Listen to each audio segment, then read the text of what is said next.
Good morning and welcome to the new episode of Dr. Lamba's Awakening Call. Ukraine war is getting old and surprisingly there is a stalemate. But then there are repercussions which have not been thought of. People have been talking about the refugee problem. People have been talking about the food shortage, the shortage of the power, the shortage of oil, and so on, increasing inflation. But in fact, this war is causing a great fissure, a great divide in Europe. Europe, which was practically united as like one country, it was not one country, it was the continent. But the European Union, the projected itself as one. NATO enabled it to have a common defense mechanism. And today, surprisingly, ever since Russia took Europe by surprise in Ukraine, America has taken its transatlantic partner for granted. And a new Cold War emerging between USA and Russia. The result is the Europe continent has been left cold, literally and figuratively, and it's being divided. Has President Biden suckered Europe? That's $1 million question. Dumbstruck and destabilized, the European Union has been divided. Why? Because they don't know how to respond to the new superpower rivalry. They are determined to support Ukraine's fight, and they are also tried by the consequences of the same. Some countries like Hungary want some sort of accommodation for Russia. Others like Sweden and Poland want greater accommodation for America. So the continent's political and economic power brokers are seeking greater independence from both of them. So there are practically three groups emerging. One pro-Russia, the other pro-US, and the third some independence from both of them have an independent policy, and why not? Now there are two major countries, France and Germany, that nobody can deny. They have long opposed US predominance, and they have also opposed the pressure of USA to expand NATO into Ukraine. They are angry. They are annoyed that the Biden administration is manipulating the use of Russian scare to advance America's interest at the expense of their own. But America is not letting it go and is pushing for a Cold War style security structure in Europe. The Cold War is over long back, and USA is trying to stoke it. Can you believe, as I'm talking to you today, just now, at this time, the Secretary of State Anthony Blinken is leading a NATO foreign ministers meeting in Romania. And in Romania, more than 3,000 US troops are stationed. They are stationed, and not only that, in 2008 NATO summit, the USA pushed hard for the expansion of alliance to Ukraine. France didn't agree to it, Germany didn't agree to it, but Europe and USA being slashed, they were very anxious that Ukraine should become a part of NATO. And then Atlantist Britain magazine, Economist, very good magazine, writes, the American economic populism and geopolitical rift threaten the long-run competitiveness of European Union. And there's a warning in that write-up. The warning is it's not just continent's prosperity which is at risk, but the health of the transatlantic also is at risk. That means the relationship between Europe and America might suffer badly. Now, curiously, Germany is caught in a cliff. Imagine. It has grown dependent on Russia for energy. It's dependent on China for exports and investment. So it's extremely unhappy with USA attempting at swearing or limiting Western economic relations with Moscow and Beijing. And if you remember earlier this month, I mean, say last month, sorry, in November, Chancellor Olaf Scholz visited China, and his effort was to restore the certainty and stability in German-Chinese relationship. So this is at variance with US. US is openly anti-China, anti-Russia. Absolutely. And here is German Chancellor trying to placate China to have good relations. Now, Berlin may have succeeded in filling up its gas shortage, quite possible, this winter, by the energy squeeze, and the skyrocketing prices are undermining German economy, and not only German, as a matter of the whole economy of all the European countries is suffering. Sweden, Finland, Denmark, France, name the country. The gas prices in Europe are 6 times higher than their long-term average. 6 times. I mean, we talk of inflation, but 6 times is something not to be sneered at. And they are significantly diminished. The point is, if this thing continues, will Europe be able to continue in 2003? Would it be able to survive 2003? Now, these questions are troubling them. The economy is one factor, and that's a major factor. You cannot progress if the economy is not functioning. The first is economy. And in cold, we live in Canada, we know it.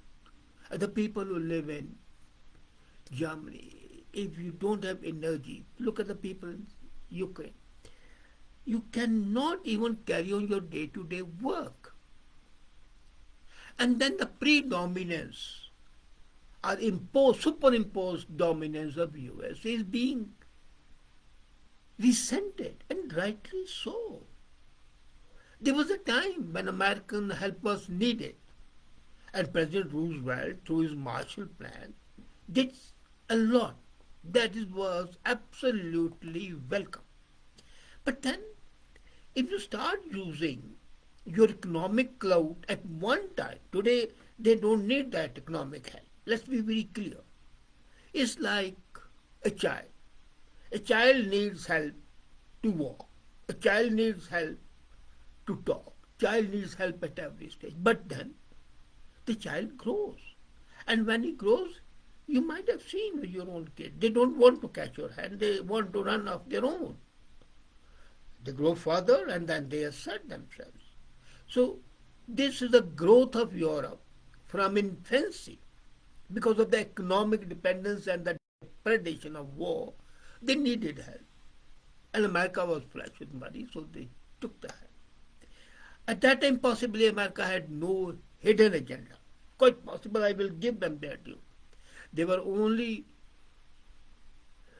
influenced to help their friends, allies. And that was a welcome thing. But slowly, some presidents thought of becoming supra-sovereign, not in name, but in practice. They thought possibly that the Europe was a colony of theirs. And those people with a colonist mind couldn't tolerate Europe being independent. And then came President Trump. President Trump said, okay, I take you as equal. You have grown up, so pay your share, even for NATO. Now, more than 80% of NATO expenses being borne by USA. And then Europe forgot at that time that what President Trump was telling them was in fact in their favor. It was saying, okay, the time has come to dismantle NATO. This organization has outlived its utility. And now some countries are thinking of leaving NATO for the simple reason NATO is since it's primarily funded by USA, it goes by what USA wants. The money makes the mayor go, as I said. And that is being resented. So what is the option? The option is leave NATO. So on the one side, some countries like Finland, Ukraine and others want to join NATO, and they want to join it because they think it will give them an umbrella, a security, guarantee security, because attack on one is deemed to be attack on all of them, so they can combine and form. The other thing, that this is a burden. Why should an attack on Poland be deemed to be an attack on Germany?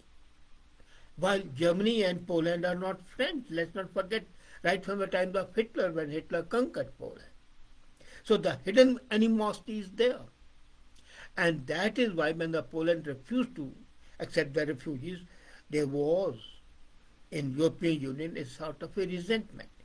So NATO is a sort of antithetical and antithesis to European Union. European Union is an economic bloc where the interests of all the European countries are looked after. NATO is a pure defensive bloc, but overpowered and manipulated by USA, and that is resented, and that's causing fissures. This is typical old colonial policy, divide and rule. Maybe US inadvertently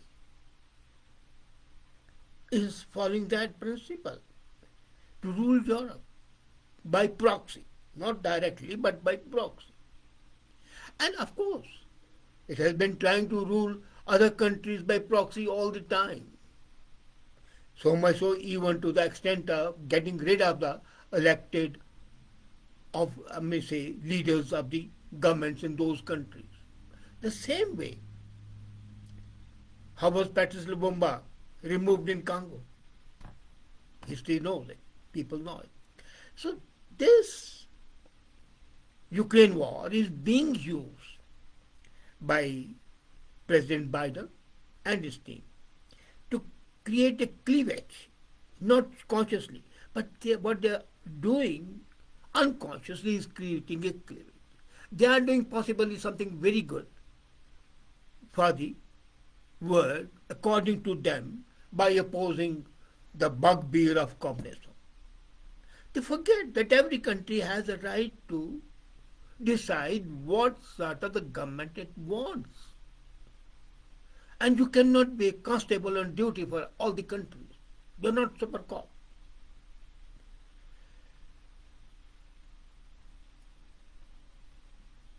So, the action of USA in promoting a cohesive policy to oppose